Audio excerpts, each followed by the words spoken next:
खंड।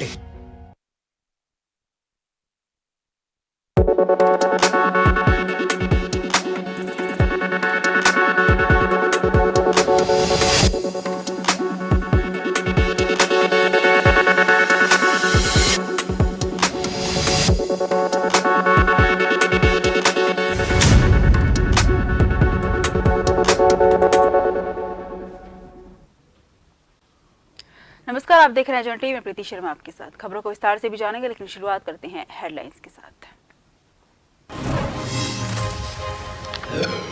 उत्तराखंड में आज भी रक्षाबंधन की धूम। महिलाओं ने भाइयों को बांधी राखियां, वहीं मंदिरों में भी पूजा अर्चना के लिए दिखी भीड़।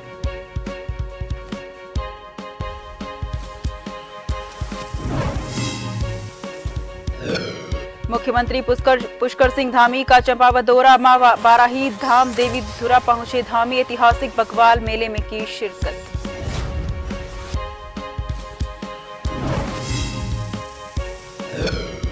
कॉर्बेट पार्क में अवैध कटान का मामला। पूर्व कैबिनेट मंत्री डॉक्टर हरक सिंह के बेटे के ठिकानों पर छापा। विजिलेंस टीम ने की पूछताछ।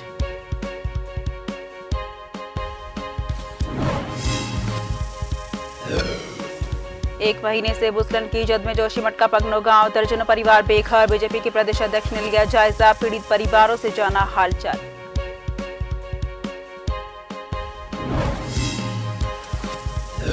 सिटी बस चालकों की मनमानी पर लगाम कसने की तैयारी। देहरादून यातायात पुलिस देगी यूनिक आईडी। नियमों का उल्लंघन करने पर आसानी से हो सकेगी पहचान।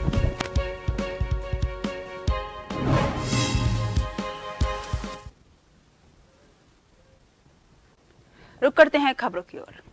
उत्तराखंड विधानसभा अध्यक्ष रितु खंडूरी भूषण ने रक्षाबंधन पर्व की प्रदेशवासियों को हार्दिक बधाई और शुभकामनाएं दी। विधानसभा अध्यक्ष ने कहा कि रक्षाबंधन का पर्व जहां भाई बहन के पवित्र स्नेह और प्रेम का प्रतीक है, वहीं बहन द्वारा भाई की मंगल कामना और भाई द्वारा बहन की रक्षा किए जाने के संकल्प से जुड़ा है। उन्होंने इस पर्व पर सभी के जीवन में सुख शांति और खुशहाली की कामना की है। इस मौके पर विधानसभा अध्यक्ष ने कहा कि ये पर्व महिलाओं के प्रति आदर, सुरक्षा की भावनाओं को मजबूत बनाता है। उन्होंने प्रदेशवासियों का आह्वान किया और रक्षाबंधन के इस पावन अवसर पर ऐसा वातावरण बनाने का संकल्प लिए जहां महिलाओं और बालिकाओं की गरिमा का सम्मान हो, वे सुरक्षित महसूस करें। महिलाओं की सुरक्षा, सशक्तिकरण कार्यों और प्रयासों में अपना हर संभव योगदान दें। सारे परिवार वासियों को ढेर सारी रक्षाबंधन की शुभकामनाएं देती हूँ।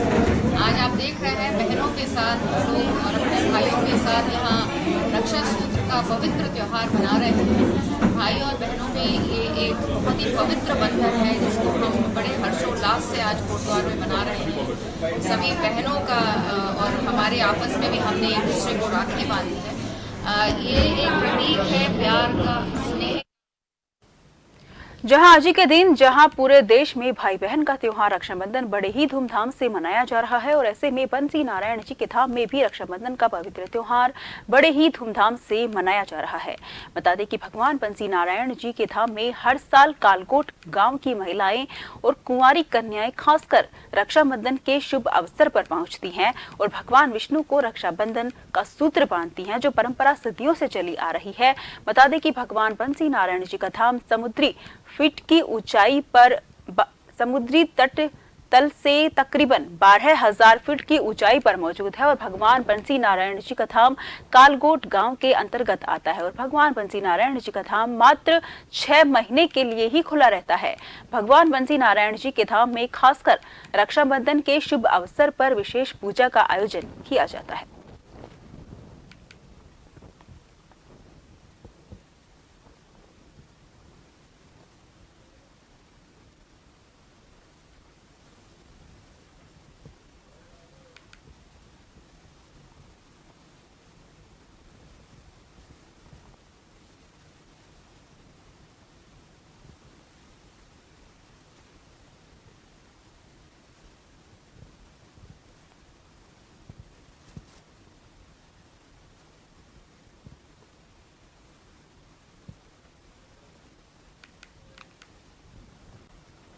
चंपावत जनपद के टनकपुर चंपावत राजमार्ग पर रक्षाबंधन के लिए रिश्तेदारी में जा रहे बाइक सवार पति पत्नी पर बीती रात गुलदार ने हमला कर दिया।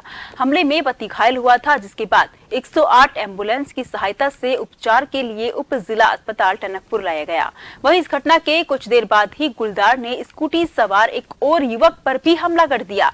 गुलदार के हमले से स्कूटी रिपट गई, जिससे युवक का एक हाथ फ्रैक्चर हो गया। घटना के बाद से ही टनकपुर चंपावत राष्ट्रीय राजमार्ग पर गुलदार के वीडियो सोशल मीडिया में वायरल होने लगे हैं।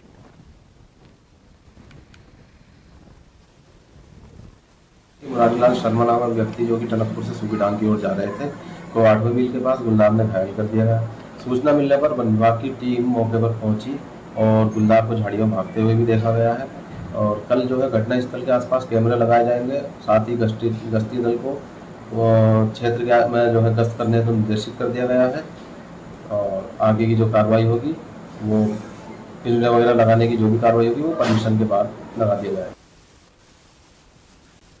रुड़की के मालवीय चौक पर बीजेपी महिला मोर्चा के द्वारा जिला अध्यक्ष प्रतिभा चौहान के नेतृत्व में रसोई गैस सिलेंडर पर 200 रुपए कम होने पर एक दूसरे को मिठाई खिलाकर प्रधानमंत्री नरेंद्र मोदी का आभार जताया। इस दौरान महिला मोर्चा की कार्यकर्ताओं ने नरेंद्र मोदी जिंदाबाद के नारे लगाए। बीजेपी महिला मोर्चा की जिला अध्यक्ष प्रतिभा चौहान ने कहा कि रक्षाबंधन के अवसर पर प्रधानमंत्री नरेंद्र मोदी ने घरेलू गैस सिलेंडर पर 200 रुपए कम करके महिलाओं को उपहार दिया है, जिसके लिए सभी गृहिणी प्रधानमंत्री नरेंद्र मोदी का आभार व्यक्त करती हैं। उन्होंने कहा कि इससे महिलाओं की रसोई बजट में सुधार हुआ है, जिसको लेकर महिला मोर्चा के द्वारा मिठाई खिलाकर पीएम मोदी का आभार व्यक्त किया गया है।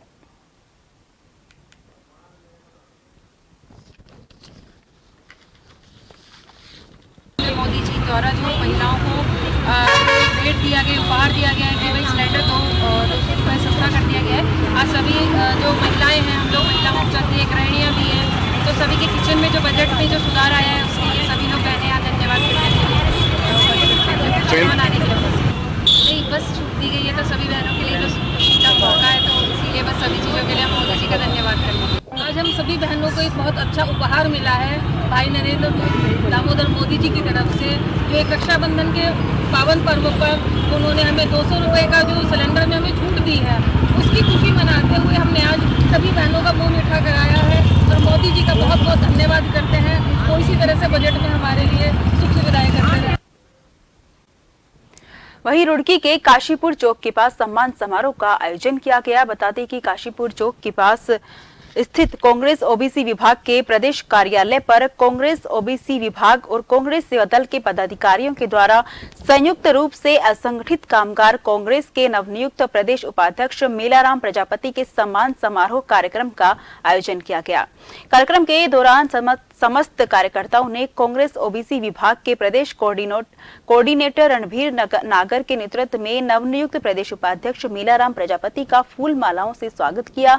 इस दौरान मेलाराम प्रजापति ने कहा कि उन्हें जो जिम्मेदारी दी गई है उसके लिए वो राष्ट्रीय और प्रदेश नेतृत्व का आभार व्यक्त करते हैं और अपनी जिम्मेदारी का निर्वहन करते हुए प्रदेश में वो कांग्रेस को मजबूत करने का काम करेंगे।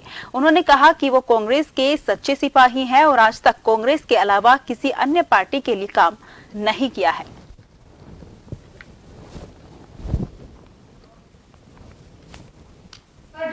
मैं पहले तो मीडिया का आभार व्यक्त करता हूं और मेरे साथी जो मेरा स्वागत कर रहे हैं उनका बहुत बहुत धन्यवाद करता हूं।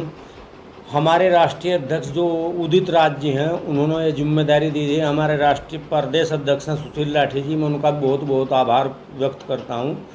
और मेरे को उन्होंने असंगठित कांग्रेस में प्रदेश कामगार उपाध्यक्ष की प्रदेश उपाध्यक्ष की जिम्मेदारी दी है। मैं उससे बाखूबी नहीं मांगूंगा, मैं तो कांग्रेस का पहले से एक बहुत सच्चा सिपाही हूँ। कांग्रेस के लिए ही काम करता हूँ। जब से मैं राजनीति कर रहा, कांग्रेस के अलावा मैं और किसी पार्टी में कोई काम नहीं किया। और मैं अपने सभी साथियों से कहता हूँ कि कांग्रेस को मजबूत करा 2024 में। उत्तराखंड कांग्रेस के वरिष्ठ नेता और पूर्व कैबिनेट मंत्री डॉक्टर हरक सिंह के बेटे तुषार के कॉलेज और पेट्रोल पंप पर बुधवार को विजिलेंस ने छापेमारी की और पूछताछ की। दरअसल मामला उस वक्त का है जब हरक सिंह रावत बीजेपी सरकार में कैबिनेट मंत्री थे और उनके पास वन विभाग था। उस वक्त कॉर्बेट पार्क में अवैध कटान हुआ था, जिसकी जांच तभी से चल रही है, जिसमें कई अधिकारी को उस वक्त हटाया भी गया था। विजिलेंस के निदेशक वी मुरुगेशन का कहना है कि उसी मामले में ये तथ्य सामने आए हैं कि कुछ प्रॉपर्टी वन विभाग में क्रय की गई थी, जिसका इस्तेमाल हरक सिंह रावत के बेटे के कॉलेज में हो रहा है। उसी के लिए विजिलेंस की टीम जांच के लिए पहुंची थी और साथ ही साथ संबंधित लोगों से पूछताछ भी की गई है।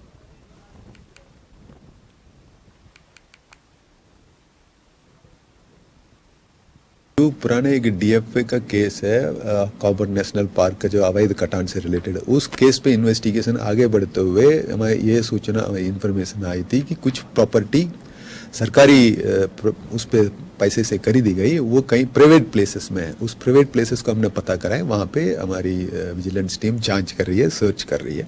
जैसे उसका आगे इन्वेस्टिगेशन आगे बढ़ेगी तब वो प्रॉपर्टी किसका था, किसने यूज कर रहा, वो सब आगे इन्वेस्टिगेशन होगा तब हम आपको क्लियर कर देंगे।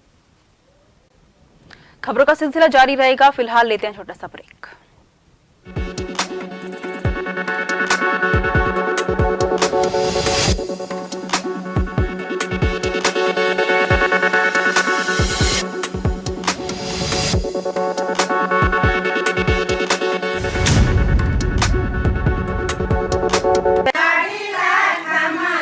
उत्तराखंड की महिलाओं को आर्थिक रूप से सशक्त बनाने के लिए उत्तराखंड सरकार ने शुरू की हैं कई महत्वपूर्ण योजनाएं। रक्षाबंधन के शुभ अवसर पर मुख्यमंत्री श्री पुष्कर सिंह धामी जी ने उत्तराखंड की महिलाओं को दे दिया है एक और खास तोहफा। मुख्यमंत्री सशक्त बहना उत्सव योजना के माध्यम से प्रदेश में कार्यरत तमाम महिला समूहों द्वारा निर्मित उत्पादों को उपलब्ध कराया जाएगा व्यापक बाजार। स्वयं सहायता समूहों की सहायता के लिए गठित किया जाएगा एक विशेष कोष। मातृशक्ति को सशक्त बनाने के लिए सरकार ने लिए हैं अहम फैसले। प्रधानमंत्री जी के बेटी बचाओ बेटी पढ़ाओ अभियान को आगे बढ़ाते हुए राज्य में शुरू की गई है मुख्यमंत्री महालक्ष्मी योजना। इसके तहत प्रथम 2 बालिकाओं के जन्म पर माता और नवजात कन्या शिशु को मुख्यमंत्री महालक्ष्मी किट कराई जा रही है उपलब्ध। आंगनवाड़ी बहनों की मानदेय में की गई है बढ़ोतरी। सरकारी नौकरी में महिलाओं को दिया जा रहा है 30% क्षैतिज आरक्षण। तो आपदा प्रभावित क्षेत्रों में गर्भवती महिलाओं को हेली सेवा उपलब्ध कराने के दिए गए हैं निर्देश। रक्षाबंधन पर सार्वजनिक बसों में बहनों के लिए होगी निःशुल्क यात्रा की व्यवस्था। नमस्कार। भाई बहन के प्रेम और अटूट रिश्ते के प्रतीक रक्षाबंधन के पावन पर्व की आप सभी को हार्दिक शुभकामनाएं। हमारी सरकार प्रदेश की माताओं बहनों के कल्याण और सशक्तिकरण के लिए पूर्ण रूप से समर्पित है। इस रक्षाबंधन पर प्रदेश सरकार द्वारा मुख्यमंत्री सशक्त बहना उत्सव योजना को प्रारंभ किया गया है और हमारी माताओं बहनों हेतु उत्तराखंड परिवहन की बसों में निःशुल्क यात्रा की भी व्यवस्था की गई है। एक बार पुनः आप सभी को रक्षाबंधन की अनेकों शुभकामनाएं। धन्यवाद। सशक्त मातृशक्ति, सशक्त उत्तराखंड। समृद्धि और उन्नति की ओर कदम बढ़ाता उत्तराखंड, नित नए कीर्तिमान स्थापित कर देश का मान बढ़ाता उत्तराखंड। उत्तराखंड के सर्वांगीण विकास को समर्पित योजनाओं से आज प्रदेश उन्नति की ओर प्रशस्त हो रहा है। उत्तराखंड के मुख्यमंत्री पुष्कर सिंह धामी के कुशल नेतृत्व में राज्य ने देश के नीति आयोग द्वारा जारी 2022 की निर्यात तैयारी सूचकांक में हिमालयी राज्यों में नंबर 1 पद हासिल करने के साथ ही देश में निर्यात तैयारी सूचकांक में टॉप 10 में स्थान पाकर एक नई उपलब्धि हासिल की है।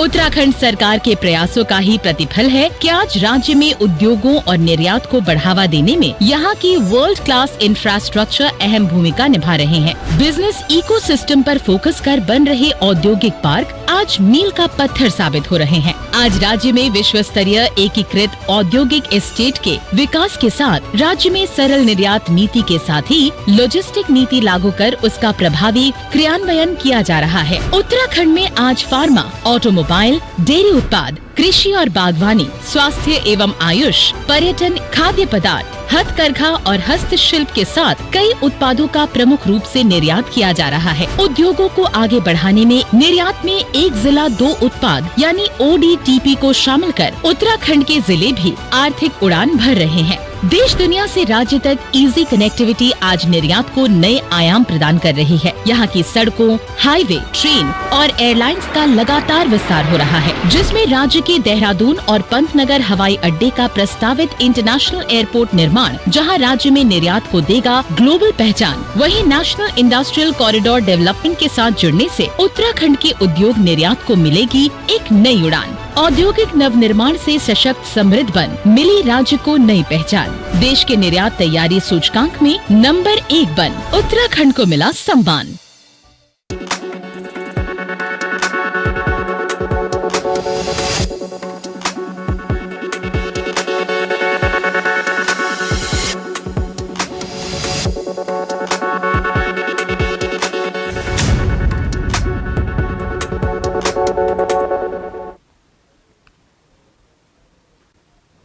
ब्रेक के बाद फिर से आपका स्वागत है। रुक करते हैं खबरों की ओर।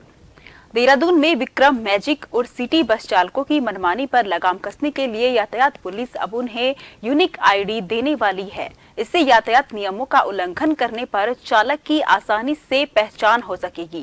साथ ही बिना लाइसेंस वाहन संचालन पर भी लगाम लगेगी।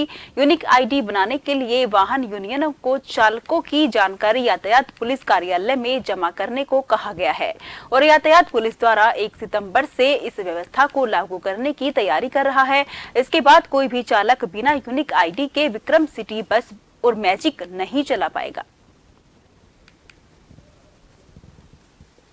निश्चित तौर पे फ़ायदा मिलेगा, क्योंकि अभी जो ड्राइवर है तो वो प्रॉफिट मोटिव पे काम करता है, और यदि वो वेरीफाइड ड्राइवर है उसके भी हम लोग डीएल और अन्य एड्रेस भी वेरीफाई करेंगे। उसके बाद उसके एक ऑब्लिगेशन होगा कि ट्रैफिक नियमों का पालन करें। अभी जो क्या देखने को मिलता है, मालिक जो हैं ये बिना किसी उसके वेरिफिकेशन के भी रेंट आउट कर देते हैं। ड्राइवर्स अपने अपने जहाँ जिस रूट पे अभी वो वर्तमान में चल रहे हैं वहीं अपने जो यूनियन है उसके पास अपने दस्तावेज जमा कर देंगे और वहीं से हमें आईडी वो बनवा के दे देंगे और जिसको हम लोग एक यूनिक नंबर हम लोग दे देंगे। जोशीमठ ब्लॉक के अंतर्गत आने वाले पगनो गांव विगत 1 महीना से लगातार भूस्खलन की मार झेल रहा है। दर्जनों परिवार बेघर हो चुके हैं। रास्ते से लेकर खेत खलिहान, विद्यालय, मंदिर, दुकान, गाय की गौशालाएं सब कुछ तबाह हो चुके हैं। अब वही बीजेपी के प्रदेश अध्यक्ष महेंद्र प्रसाद भट्ट और उनके साथ तमाम बीजेपी के वरिष्ठ कार्यकर्ता पगनो गांव पहुंचे। इस दौरान प्रदेश अध्यक्ष महेंद्र प्रसाद भट्ट के साथ तमाम बीजेपी के वरिष्ठ कार्यकर्ता नुकसान हुए जगह का जायजा करने के लिए पहुंचे, जिसके बाद प्रदेश अध्यक्ष महेंद्र प्रसाद भट्ट सभी आपदा पीड़ित परिवारों से मिले और हालचाल जाना। आपदा पीड़ित परिवारों ने अपने गाँव की समस्या बीजेपी प्रदेश अध्यक्ष महेंद्र भट्ट के समक्ष रखी, जिसके बाद प्रदेश अध्यक्ष महेंद्र भट्ट ने सभी आपदा पीड़ित परिवारों को भरोसा दिलाया कि जल्द इस गंभीर विषय पर हर संभव मदद की जाएगी। मैं सबसे दूरस्थ गांव पगनो में आया, बहुत ही आपदा से पूरा गांव क्षतिग्रस्त है। गांव के प्रधान जी ने पूरे गांव की समस्याओं को मेरे सामने अवगत किया है। मुख्य रूप से पेयजल की समस्या का विषय था, राशन नहीं पहुंच पा रही थी। आज मैंने जिलाधिकारी महोदय को से बात करने के बाद जिलाधिकारी महोदय ने हमको आश्वस्त किया है कि यहाँ राशन की व्यवस्था, इसके साथ साथ पेयजल की व्यवस्था दुरुस्त की जाएगी और 10 परिवार जो जिनके घर टूट चुके हैं उनको आवश्यक धनराशि के रूप में राशि मिलेगी। यूं तो राजधानी देहरादून को स्मार्ट सिटी का दर्जा मिला हुआ है, लेकिन स्मार्ट सिटी के नाम पर जनता को परेशानियों का सामना करना पड़ रहा है। दरअसल राजधानी देहरादून में डेंगू अपने पैर पसारता हुआ नजर आ रहा है, जिसका जिम्मा कहीं न कहीं स्मार्ट सिटी पर भी थोपा जा रहा है, क्योंकि स्मार्ट सिटी के कार्य इस समय राजधानी देहरादून के तमाम हिस्सों में चल रहे हैं, लेकिन समय पर कार्य पूरा नहीं होने के कारण स्मार्ट सिटी के कार्य की वजह से सड़कों में, गलियों में गड्ढे हो गए हैं, जिसके कारण उन गड्ढों में बारिश का पानी भरा हुआ है, जिससे लगातार डेंगू का मच्छर पैदा हो रहा है और जो लोगों को बीमार कर रहा है। अब स्मार्ट सिटी के खिलाफ भी राजधानी देहरादून वासी जल्द ही मोर्चा खोलने वाले हैं।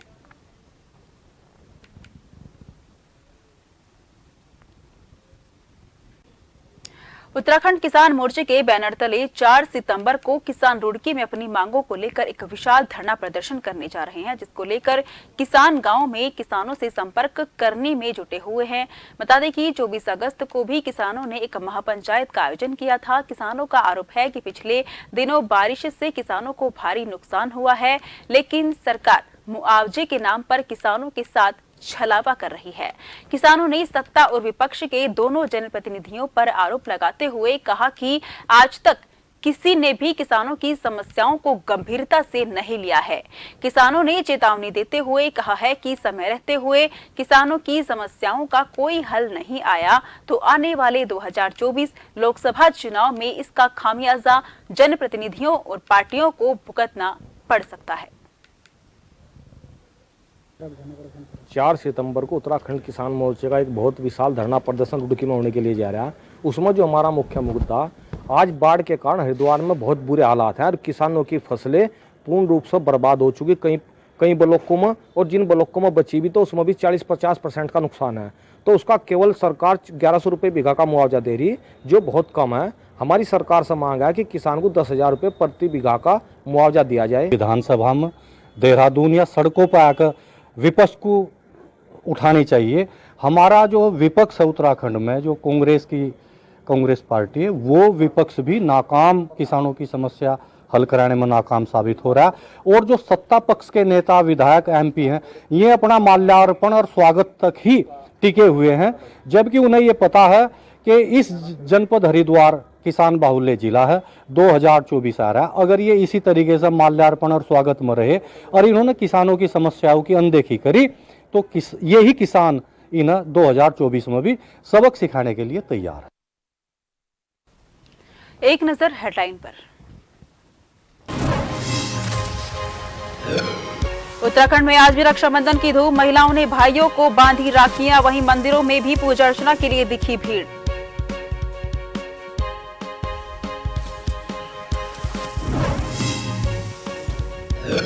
मुख्यमंत्री पुष्कर सिंह धामी का चंपावत दौरा। मां बाराही धाम देवी धुरा पहुंचे धामी। ऐतिहासिक बकवाल मेले में की शिरकत।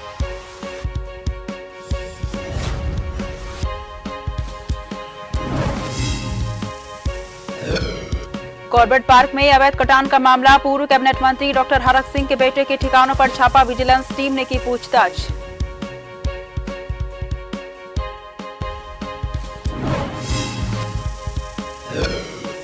एक महीने से भूस्खलन की जद में जोशीमठ का पगनो गांव, दर्जनों परिवार बेघर। बीजेपी के प्रदेश अध्यक्ष ने लिया जायजा, पीड़ित परिवारों से जाना हालचाल।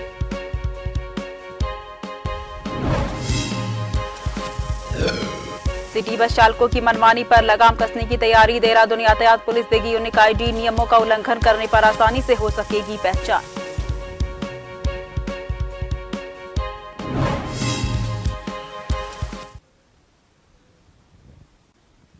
फिलहाल के लिए मुझे दीजिए इजाजत। देश भर की तमाम खबरों के लिए आप लगातार देखते रहिए जन टीवी, क्योंकि हम हैं जन जन की आवाज।